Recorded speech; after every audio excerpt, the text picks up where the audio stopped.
And thank you, Brandi, for joining us. I'm Julian. I'm Sam. Nice to meet you, Brandi. Pleasure's mine. And it's an absolute honor to have you on our podcast. But before, let's get through some of these accolades that Brandi has. I mean, she's clearly an icon. We've seen her on every sports magazine. We've seen her on every late night show, commercial, especially in our age group, because we're both 36. This was a huge time of our life. You're an Olympic gold medalist. You're a World Cup gold medalist. You played 20 years, almost 20 years professionally, and you're a member of the California Hall of Fame, something that, one day I hope I can get in. Maybe probably not. More of a Boston guy now, I guess. But and you're on our wall right here. And you're on our wall. We have you. Yeah. On our wall. Wow. Loud and proud. Thank you for joining us. Well, I want to know more about you coaching the national team. What's this about? Like, we're gonna make this happen. We're gonna flood this. I appreciate that. I have been in love with soccer for 45 years, and it was, quite. This is a cliche, obviously, but it was love at first kick for me. I signed up. We didn't have anything to do with soccer. It just came to our neighborhood. My parents and I went down, signed up, had no idea what it was. And literally I got my gear, because then you didn't have to try out. It was like you got put on a team. I went to bed in it. I had my soccer ball, went out to the first practice, done. That was like, I knew I was doing this thing. I did other sports, and I loved other sports. I love all sports. I actually thought I was going to play in the NFL because that's all I saw on television. My dad watched it. My grandparents watched it. My godfather played for the Packers and the Rams back in the leather helmet days. Wow. And I love football. I just didn't know it was going to be my football. Yeah. I fell in love with it most. So, yeah. So as for coaching, I just feel like there's, the game gives me such joy, and it ticks all the boxes for me, whether that's all the senses, whether that's the competition, whether that's the challenge every day, whether it's the highs and the lows. I mean, I've had 2 ACL reconstructions, and I was out college soccer for 2.5 years. I was on a World Cup team and a World Cup champion, then cut from the team and away from the team for 4 years and had to make my way back. And so, I've had my position change. It's like if someone said, okay, Julian, you're going to go from, maybe it's not a stretch for, you could go from a wide receiver or a slot player to a DB or a safety. You could do that. You wouldn't think about doing that because that's not your primary position, but maybe you could because you have a lot of tools that you used against them. And so for me, I kind of resurrected my career by playing now on the defensive side of things when I started my career as an attacker. So I feel I have a good, well-rounded perspective on, what it's like to be every player on a roster. I feel like I have a good perspective on, playing on both sides of the ball. I love the transition moments. You guys don't have a lot of transition moments in American football, but I love transition moments from attacking to defending to attacking. And I think in those moments, the most mentally capable are the teams and players that will win games and be most successful. And so I love those moments the most. And I love the skills. I love the mastery. I love the poetry and the grace that comes along with the game. And I want to give that to our players. And it's not about winning at all costs. It's about winning with the value of the game and the beauty of the sport and why the fans pay a lot of money that they worked really hard for. And so I want to deliver what they deserve. Wow. That's awesome. You feel the passion. Oh, that's the number one thing you always the number one thing that I always found with the best coaches that I were around was passion. Yeah. You have to have that, and that's second to none. But you got to take us back, Brandi, to 1999. What was it like for you? Like before the games and the World Cup started, like the narrative going in, you guys been battling with China. You lost to them, previously in the Arcata or the Algarve Cup. Algar Cup, and you had, you missed one of the PKs against Hung, going into this. Hung, yeah. So like, what was your guys' mindset going into this? Like, were you guys were obviously one of the favorites, but being that target, you always have to have something in your mind, like to not believe the hype. Like, what was that message going into this World Cup? Well, we had a lot of messaging that was floating around in the ecosystem that was outside of our team, and I'm sure you can appreciate this. And I think, Sam, for you too, it's like, you're always going to have your critics, right? You're going to have people who either don't believe. I don't know what you're or talking about. I've looked at YouTube comments and everyone likes me. Okay, sorry. So then you can just sit there idly quiet and on your No, throne of course, and yeah. be very comfortable. No. Yeah. So it's honestly, there was two messages that were going around us, which we worked incredibly hard to filter from the things we needed versus the things that were in existence. So number one was the future of women's soccer as a whole, globally. If the U.S. didn't win this World Cup, would basically just go. And that was because we pushed, as we do here in America, we push the envelope. We say we want big events. We watch Super Bowls in massive stadiums, and we believe that women's soccer deserved that platform. This was the World Cup. It wasn't some small, high school soccer tournament that was going to be played in the Northeast, which is what they wanted to do. They wanted to put it in like college type, small, like Tufts University or, with 5,000 to 10,000 seats. And our group of leaders said, no, we're not going to do that. And so they pushed for playing in the Meadowlands and playing at the Rose Bowl and playing in all the stadiums in between. And so with that came the responsibility of filling those seats. And it was, it's over 1 million seats that you had to fill over the course of the tournament. And so that message was looming large. Dark clouds and Darth Vader, kind of like the future of women's soccer, kind of thing. And so there was a lot of pressure in that way. But to, I think, another message, which was, we knew what we could control. We knew the type of team we had. We have proven before that we have championship pedigree and we understand how to win. And so, we had that on our side. So we had that great messaging. And then we had this responsibility to your daughter so that when she was going to be born some 20 something years later, that she would have a place that would be of equal access for her to play. And so, that was a lot. And so, when we went through that tournament, there was a lot of interesting twists and turns along the way that made it very exciting.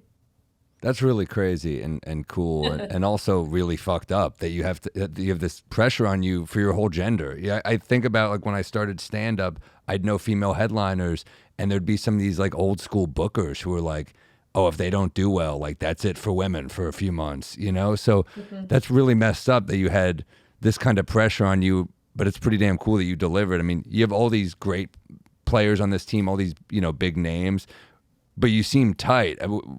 Was ego not an issue at all for this team? I feel like everybody had their, you have to bring that to the field, right? Because when you show up against the best in the world, you have to believe that you're great enough. You're not just good, you're great enough to do this. So, we had that, but the beauty of this team and the leadership in Tony DeCicco and our captains, Carla Overbeck and Julie Foudy, and our leaders that didn't wear the captains on their armband were so in tune with the objective. And the objective was to win, and to be successful in winning, everybody had to be embraced. Everybody's role was important. Didn't matter if you played 90 minutes, half a game, 10 minutes at the end. You never came off the bench. Everybody contributed to the outcome. And I believe because we had this, there was a saying called wholesome discontent at practice. Shit, Julie Foudy and I would be having a WWE match going on. The ball could be on the other side of the 4v4, and we would be wrestling. And then the practice would end, and we'd be laughing, and we'd be like literally like arm in arm and laughing off the field. So we had a really great respect for each other. We had a trust in one another. We knew that we were all there for the same purpose and the same objective. And I will say that it was a different time, Sam. There was no social media. It was barely the time when people were starting to use cell phones that weren't like, you didn't have to carry it over your shoulder and like a brick. And so, we got to be present a lot. We got to be with each other, and there was not as many external factors that could derail anybody. I think this is the greatest challenge now. It's that everybody is camera ready. Everybody is in the moment. I'm going to make a deal. And, the way I see it is if you do your job and you do it in a way that shows your care and the respect and the responsibility to your team, the fans, the game, things will come your way. Things will come your way. So I think we had a really special time and a very special group. You guys prepare to play in front of 90+ thousand.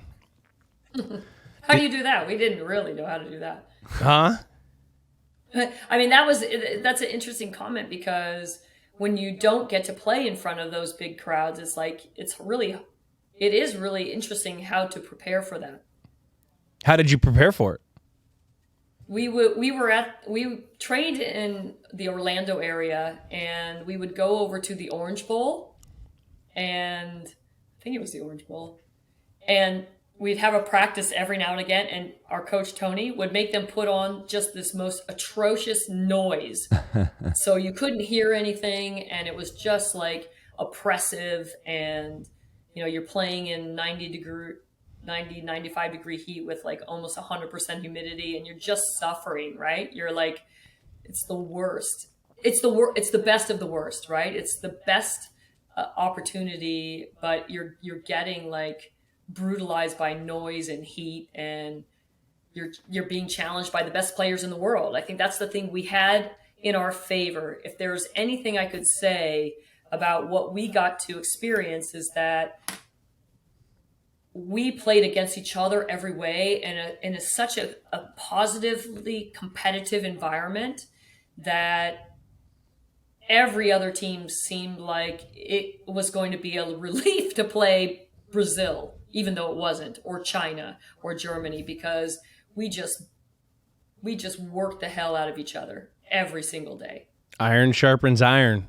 I mean, I can remember vividly anytime we would get ready to play in Arrowhead or Seattle, these significantly louder stadiums that were built for it, we did the same exact thing. Coach Belichick would throw on the noise. We'd have to work on our nonverbal communication. If it was a time where we were playing in Miami and it was,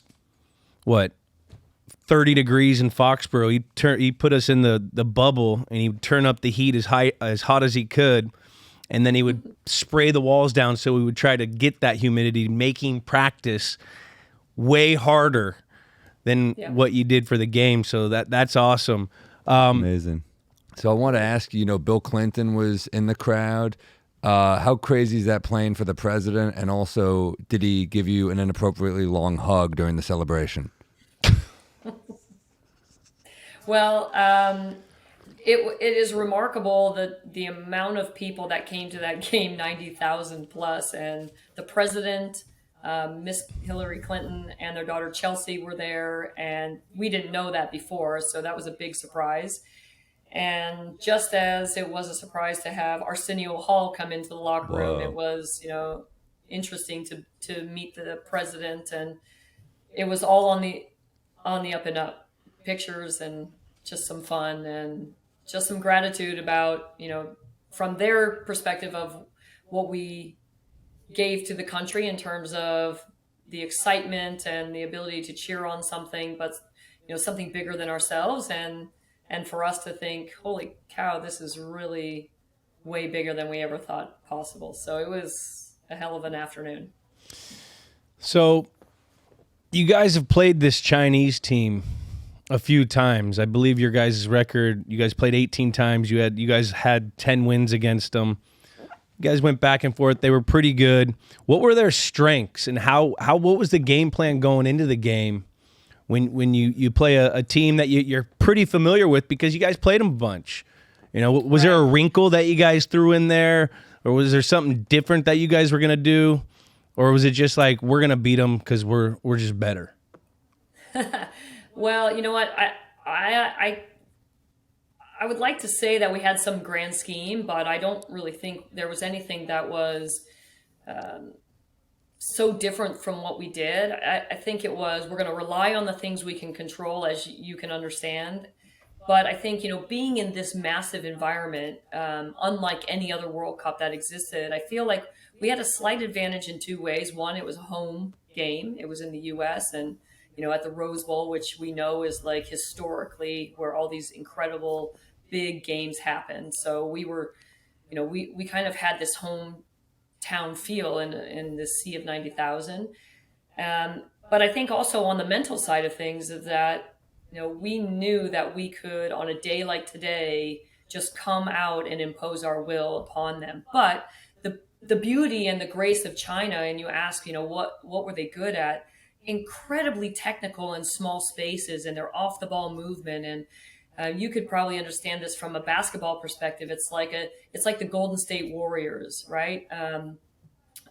They just move off the ball so well. It's like, it's hard to keep track of where they are. And so that was exhausting mentally. So it was a good thing that, mental focus and fortitude was a part of probably our skill set that set us apart. And both of the teams bent a lot. And we had, some interesting moments that I'd be really happy to share with you during that game that really pushed us to the limit and literally almost put us to the breaking point. But we just wouldn't break, and neither would they in regulation. And so that's, I think, what made the penalty kick situation so exciting, was that it was a hell of an intense game from the first whistle to the 120th plus minute in 100 plus degrees. And it was not for the weak, that's for sure. Yeah, I mean, I just off the top of my head, Lily had that header that, like, you're like, oh shit, we almost got that in. Then you had that slide tackle in, it was the 89th, where they were trying to get it out in the middle of the field, and you slid tackle and got it out. Like, there was just so many almost breaking points. What were some of the ones that you said you wanted to discuss? Yeah, I think the Christine Lilly one is probably the most impactful, in a story that I think everybody can really embrace, whether that's in sports or in their regular life. We all get bogged down with details, right? And we know that the devil's in the details. If you don't do the details right, the big picture goes away. And so Christine is the Cal Ripken of women's soccer, or sports, really. She's played more international games, she's right there in Boston. So shout out to my girl, Christine Lilly. Let's go. Boston, stand up. She's played 354 times for the U.S. national team. And at that point, her job was to stand inside the near post to protect that area, so Brianna Scurry, our goalkeeper, could, on corner kicks, Bry's like a predator. The ball comes in there and she's going to just gobble it up, right? There's no one who's better at getting the ball out of the air than Bry was.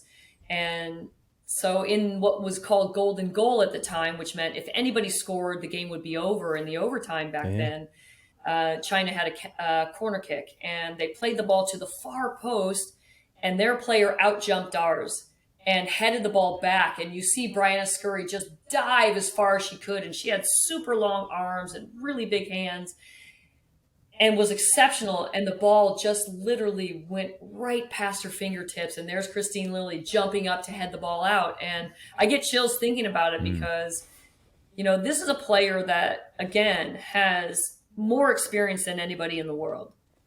could have easily said, you know what, I've never had to make a play in this position in practice or in a game before, and I see some danger in an area that I'm big, I should go out there. But she respected and honored her role and the responsibility of being in that position, even though she's never made a play. And so because of that, the game went on. She headed it, I cleared it, people kind of gave an ooh, and then the game just went fast forward. But without that relationship of understanding to the details, we wouldn't be having this conversation because we wouldn't have won the championship. And so I think that's one of the most phenomenal things that I've seen. And it seems so subtle and it seems so mundane. And I think a lot of people overlook the details because they're like, it doesn't matter. But they matter more than anything. And Christine Lilly proved it that day. Big time players make big time plays in big time situations. And when you watch this game, like you said, you saw it from multiple different players throughout the game. That's pretty insane to hear that they never really practiced that. She's never had that play, but to have that, savviness or that ability to do your job. I mean, and to be in the right place. But that's probably where, like Brandi says, that's where she was coached to be. It's not the sexy spot to be where you want to be on there, right. But she was there, and she made a big time play.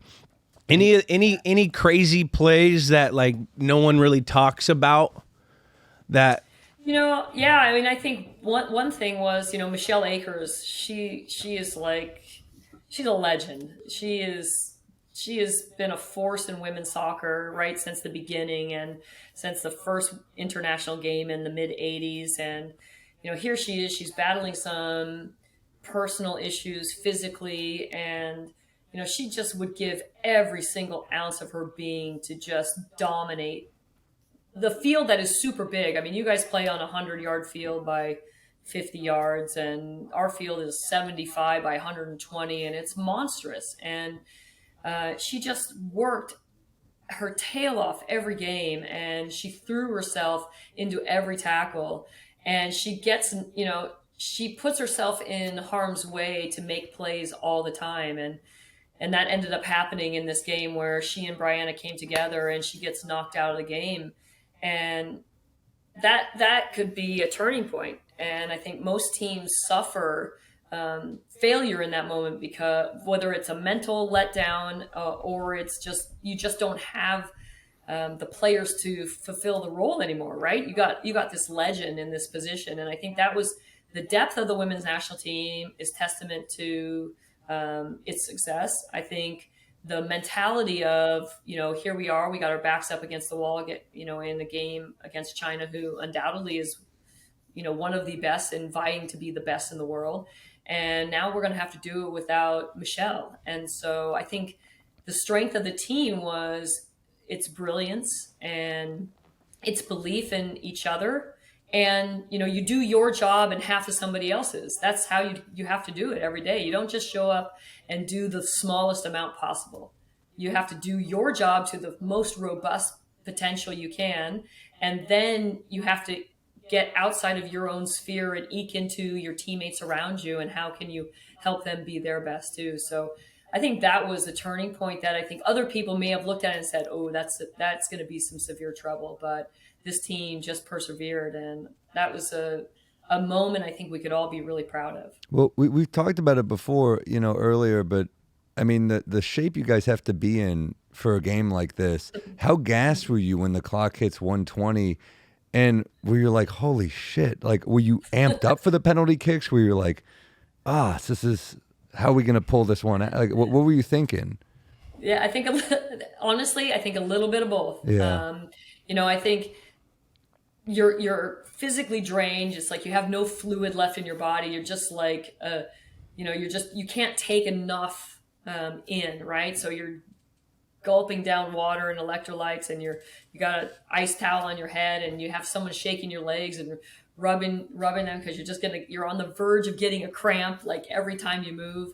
And so I think there was a little bit of concern about that, but I think there was also this great understanding that we've got the best goalkeeper in the world, And, we have practiced and we have imagined this moment many times over. This wasn't going to be the first time we looked at this, and we were as prepared as we could ever be.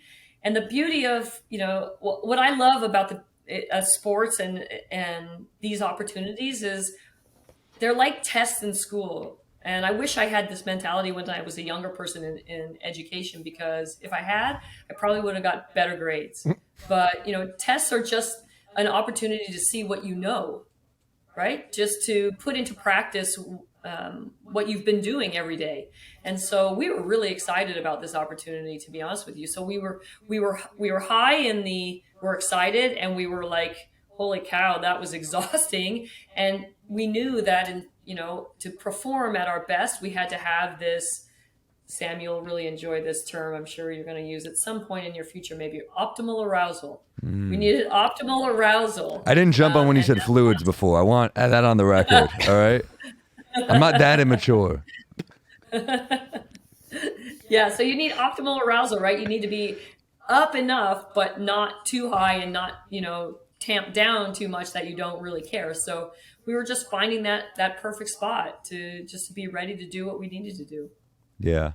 And what people don't realize, and I it's different, but it's still, playing in the Super Bowl like this, like the World Cup final, it's not just the exhaustion from running. It's the lead up, the media, the emotional exhaustion that you have. Like, I could only imagine at this point, like, I remember anytime we played in the Super Bowl, after the game, you're just so spent because you're going that much harder. There's no next game in, so-called whatever. There's no next game. You've been dealing with a bunch of outside noise for like the last whatever many days, weeks, leading into this.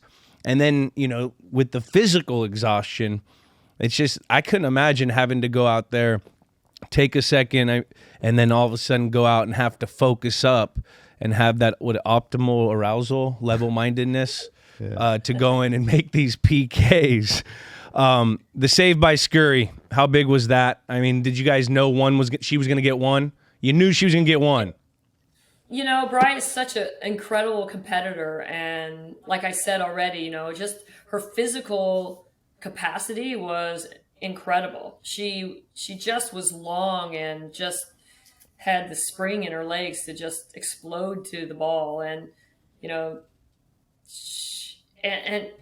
and she just has this look every now and again in her eye, and you're like, oh, I am not messing with that lady. Like that, she means business. So, she had a tough job, because as we know, the kicker, it's really a kicker's game to win or lose.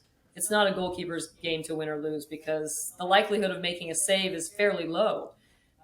Players will miss the goal more than a goalkeeper will save the ball. So when she did that, obviously that solidified the fact that we would win the World Cup. And I think it eased everybody's mind, the fourth and fifth kicker, especially for me. I knew that as I walked up, even though I had missed one earlier, as you said, against Gao Hong in China in March of that year, you don't experience this for yourself in football, but if you ask Tom Brady, maybe he would give a different answer. Tony DeCicco came up to me before we went out to the middle of the field to kick these 5 penalty kicks. And he said, hey, you're going to take a kick. And I said, yep, I already talked to the assistant coach, Lauren Gregg, and we discussed it, and I'm ready. In the run of play, I would have taken a penalty kick for our team anyway. So I felt like it was kind of an odd question, but, in pressure, sometimes people get a little nervous. So maybe they say things that they're not really thinking about or whatever. And so I just said, yep, I'm ready to go. And he goes, okay, good. You're going to take it with your left foot. And then he just took off like the road runner, like dust behind him. And I say that because I'd never taken a penalty with my left foot before in a game. And so, I guess if you ask Tom Brady to throw all the passes with his left hand in the Super Bowl, I wonder if he'd say yes. I don't know. Or maybe one pass, maybe. Would you ask Steph Curry to take a game-winning free throw lefty? Didn't It's weird. Larry Yeah. Bird, didn't he? He would do it. He played left-handed one time. But that was more like him just shit talking. That was more Bird just And being a troll. it was like a regular season game. It Yeah. wasn't the World Cup final. Yeah. And you have to seal it. I mean, that's when he said that, were you like, what the fuck are you doing to me? Well, I like, you know, to your question initially, it was just there was so much like that exhaustion that there was not enough room to be thinking about why was this happening. It was just Trained. It was just information. Trained. It was just information, and you're just going to go out and do it. And I mean, I'd done it many, many, many thousands of times before, maybe hundreds of thousands of times in training, but just not in the final or in a game. So, you know, what I knew in that moment, and I believe this is where sports is our greatest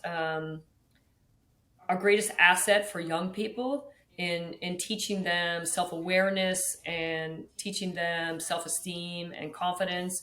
And sometimes things aren't going to go your way, but it's okay. And that there's going to be people who are going to have your back, and, you know, you got to get up and try again. Is this trust, right? So Tony brought me back to the national team after I was off the team for 4 years, and he put me in the position of the left back, which is the left defender.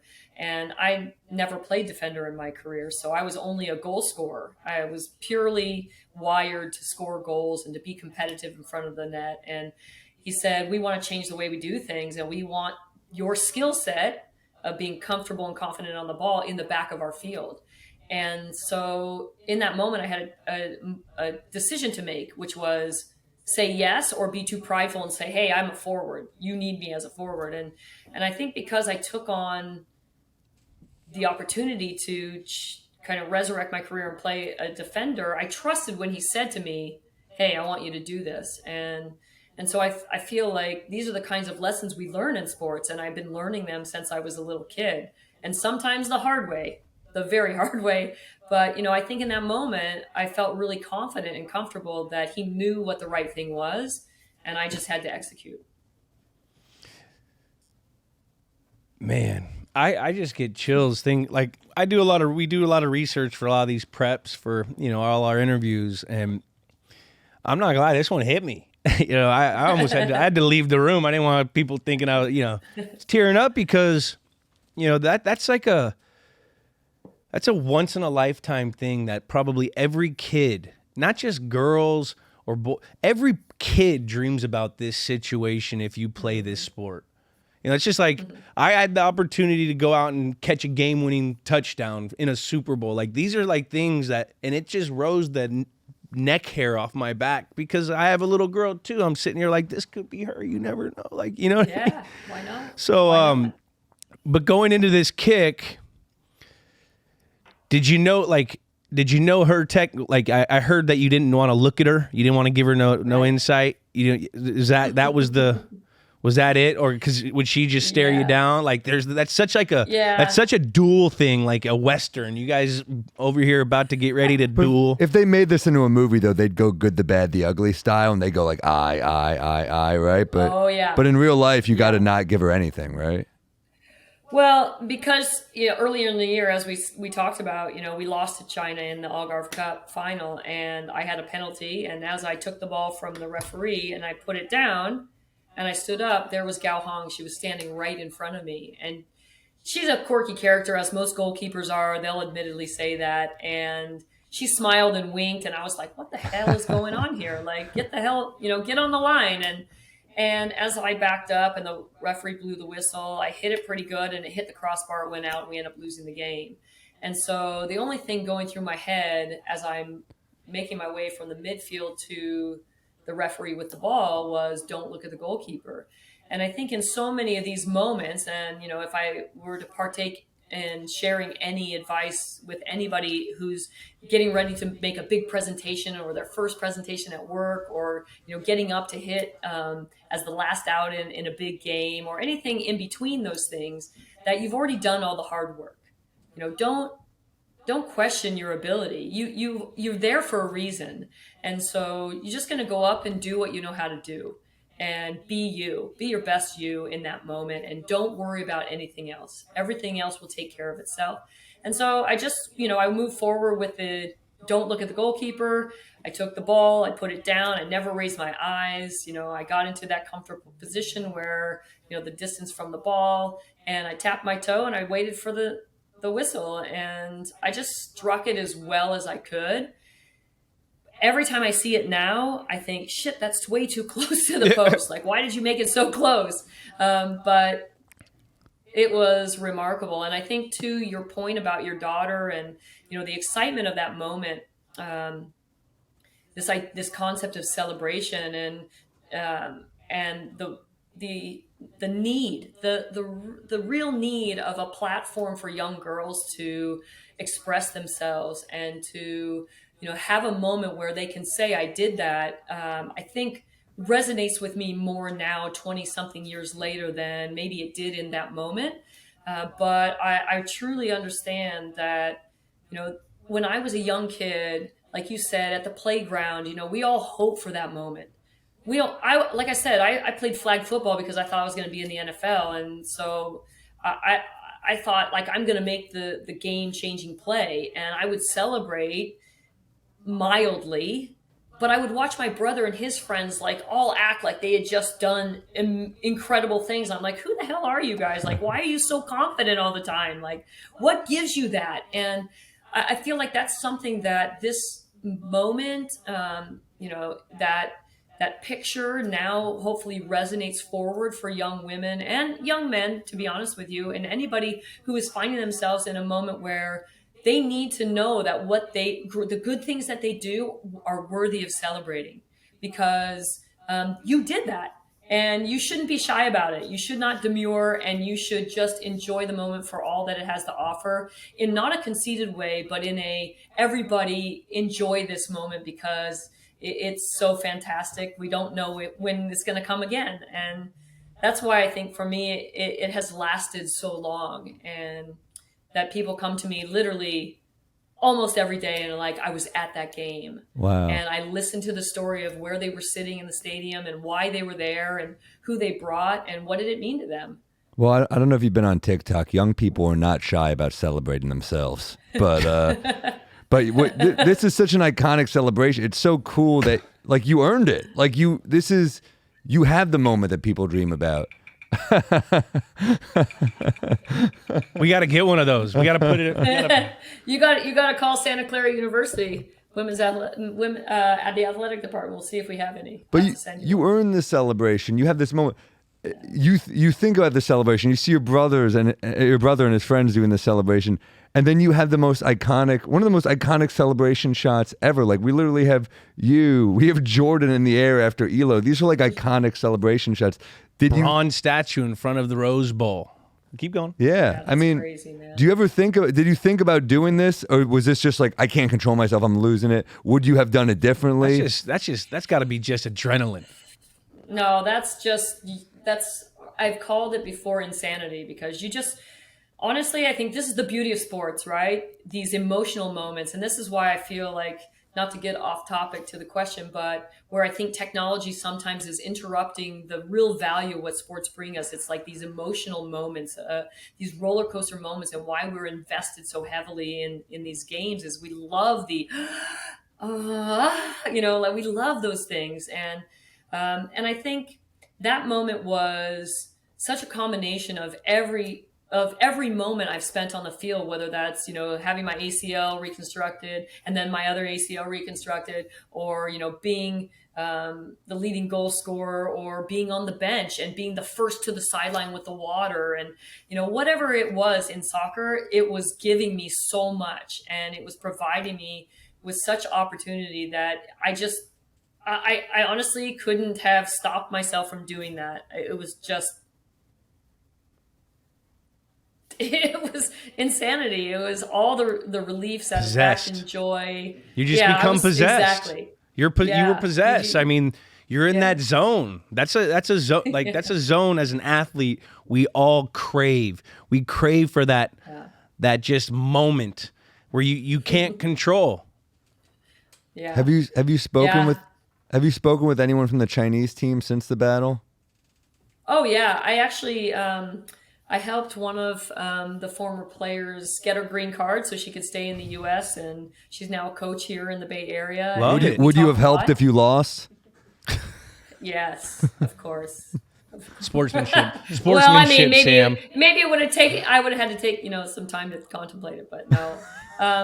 But yeah, no. When we had the first ever women's professional league, the WUSA, we had a few Chinese players. Sun Wen, probably their greatest field player, just phenomenal. Like you couldn't take the ball off that girl. She's the Steph Curry of women's soccer at the time, and playing against her was just brutal. So we got to play against her here in the U.S. and the players you become friends with these. This is the beauty of international soccer. This is what I really love about the game of soccer is that the world plays it. The world speaks the same language. Sometimes the tactics are a little different. But we come together. You see these players playing all over the world in different leagues across the world, and you become friends with these folks. And so now you get to go out and compete, which I think makes it even just so much more fun. I think in the beginning it was literally just countries against countries where we just didn't like each other, and then it became like we really got to know each other, and I think that elevated the game even more. Time heals everything, a little bit is much, especially a competitor. And you got to tip your hat to the Chinese team because ultimately they helped give them the platform to go out and do this unbelievable thing and compete at a high level and end in a Hollywood kind of ending. I mean, PKs. That's so. We're pro U.S. all the way by a million trillion dillion, but you got to tip your hats to Chinese. Tip your hat. You keep. No, absolutely. Do you and the 99ers, like, do you guys pretty much like, are you guys like the 72 Dolphins? Like, anytime like another U.S. team fails or doesn't do well, you guys like hit each other up and like, hey, you guys want to have a glass of champagne? We're still the baddest team of all time. Well, which one of the Patriots teams was the best? I mean, that would be the question, right? Yeah. I would say the kind of team that lost to the conversation Giants in the early Giants aughts. Yeah, I think that team was probably the best, and they couldn't get it done. It was tough for them. This guy's a Giants fan, if you didn't know that. Yeah, so.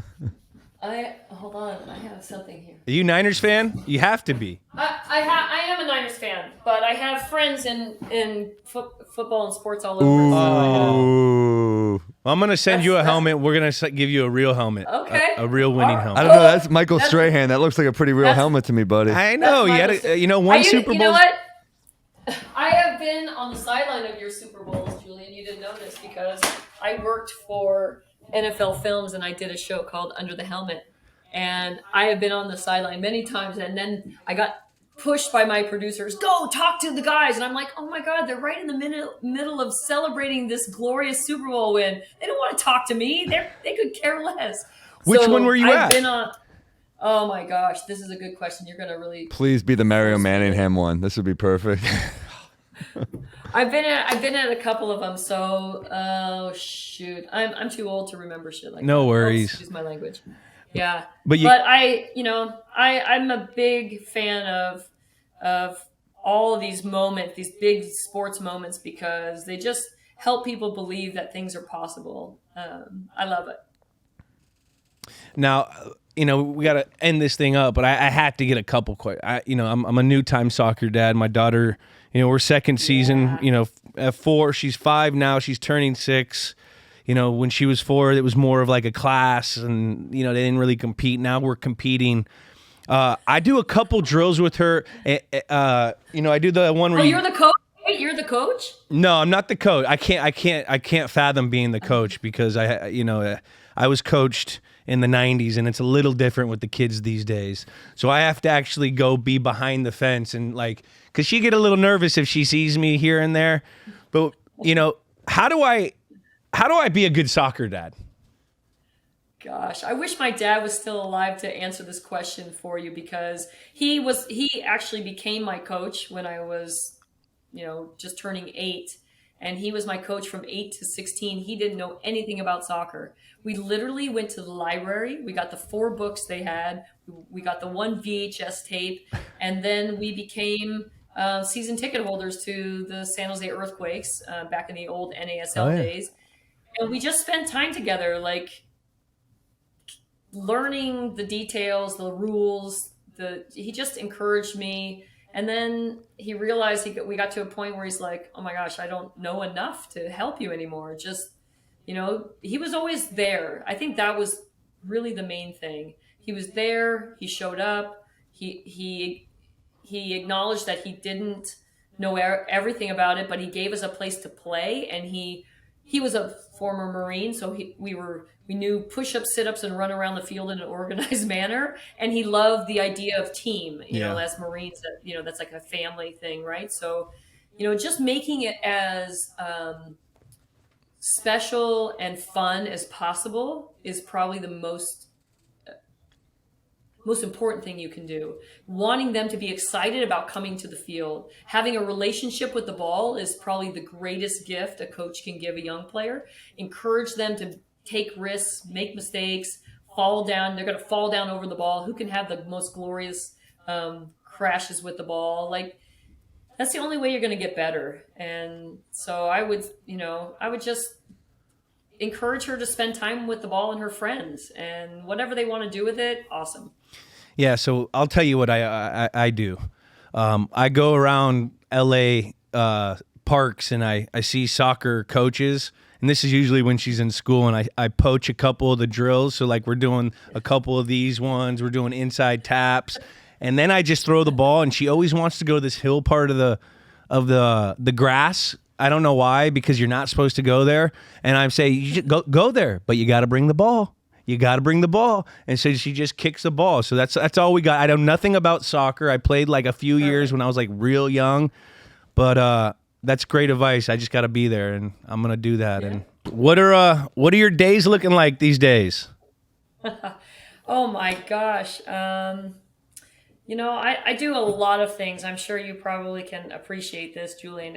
As an athlete, your career only goes so long, right? Because physically you have to be able to perform at the top of the top. And so once I retired from soccer, I was, looking for that next thing that would fulfill the void of not being in the locker room or not being with the team training every day. And that was really tough. And I got into coaching, which I feel like as a player, I was always kind of the coach on the field.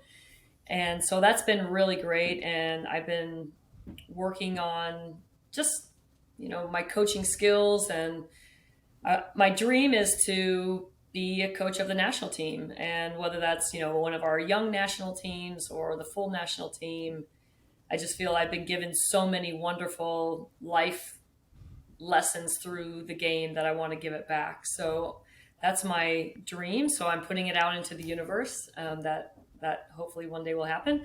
I appreciate that. And then you have to become an owner of an NWSL team in the Bay Area along with myself and our group here. I mean, and then she'll believe.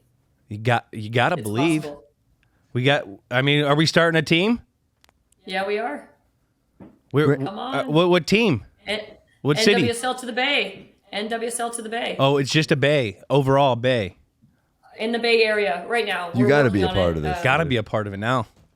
I got breaking news. I'm part invited. of it. Brandi, did we miss anything? And also, is there a name? Is there a name for this game that we should call it? Because this is games with names. We got to name the game. Well, there's the big debate. The big debate is raging. Is it football or is it soccer? It's soccer. Soccer, baby. See, that's America right there. We're gonna market it our way. I think when in Rome, I say it's football. That's fair. Here, it's soccer. What do we name this actual game, though? This game? The game that we just talked about. 99 game? What's a great name? Because that's we score the games, we name the games, we have a grading scale of these games. about star power, everything. Who was at the game, the time of the game. What's the name of the game? If Julie Foudy were naming this, she'd call it Battle of the Bitches. That's what she'd call it. I love that. Done. Battle of the Bitches. I think that's going to probably come out as one of the highest ranked names of the games. That's killer. Foudy. Foudy. She loves that. That would be Foudy. That's an ode to Foudy. That's to my captain. All right. Well, thank you so much for joining us. It was great talking to you, and this is a great app. Thank you.